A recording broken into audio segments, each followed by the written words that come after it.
झारखंड के बिरसा मुंडा जैविक उद्यान में हाल ही में 4 नए मेहमान शामिल हुए हैं।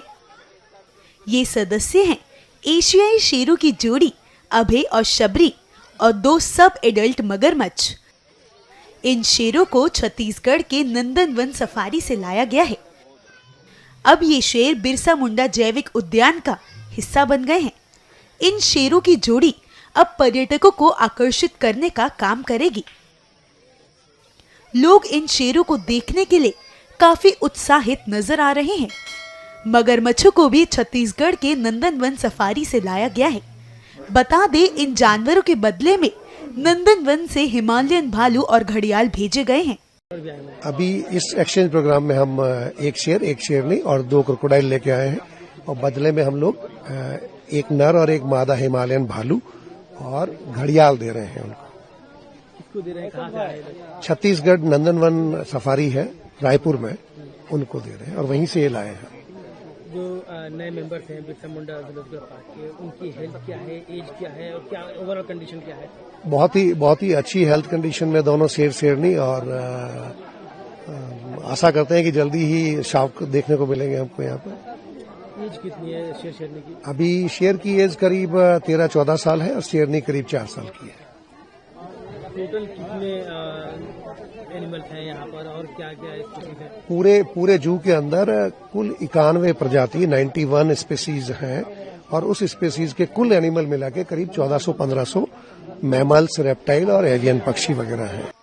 इन नए जानवरों के आने से बिरसा मुंडा जैविक उद्यान और भी रोमांचक बन गया है। अब यहाँ कई तरह के जानवरों को देखने का मौका मिलेगा और यह जगह पर्यटकों के लिए और भी आकर्षक हो जाएगी।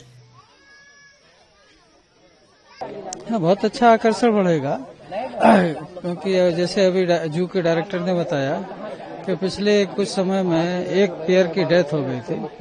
वो पेयर जो है काफी एजेड हो गया था, तो एक तरह से दर्शकों में एक निराशा सी आ गई थी और ये पेयर आने से लोगों में उत्साह बचेगा।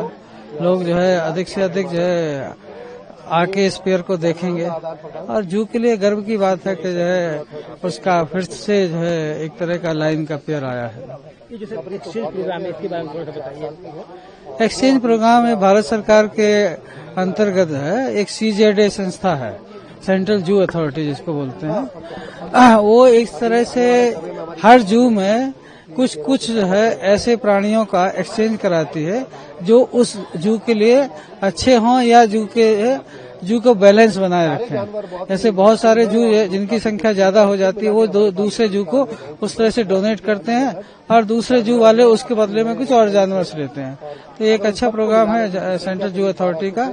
इसमें सिर्फ एनिमल एक्सचेंज होता है, बाकी कोई किसी तरह की जो है फी वगैरह नहीं रहती है और एक तरह से एक सामंजस्य है दोनों आपस में जू के साथ है।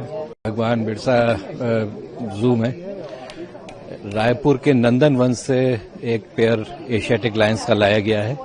तो ये हम लोग के लिए भी काफी हर्ष का विषय है कि क्योंकि यहाँ पे लायन और बाघ की लायन की संख्या का जो है वो थोड़ा विगत कुछ एक वर्ष में कम हो गई है कुछ।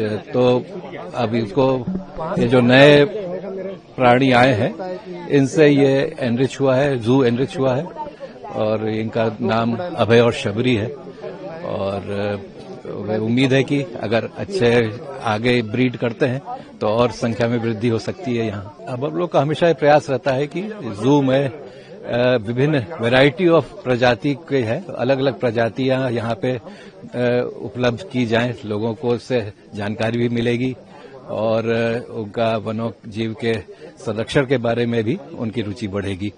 तो हमेशा प्रयास रहता है, लेकिन जैसे आप जानते हैं कि जू में हम लोग या तो कैप्टिव कोई एनिमल जो रेस्क्यू करके आया जाता है या फिर दूसरे जू से ही ला सकते हैं, उनको वाइल्ड से नहीं ला सकते। इसलिए ये हम लोग अलग अलग जो हमारे देश में विदेश में जहाँ पे इस तरह के अवेलेबल हैं जू, उनसे वार्ता होती है और जब प्रयास रहता है वहाँ से अवेलेबल होते हैं तो एक्सचेंज प्रोग्राम के तहत उनको लाया जाता है।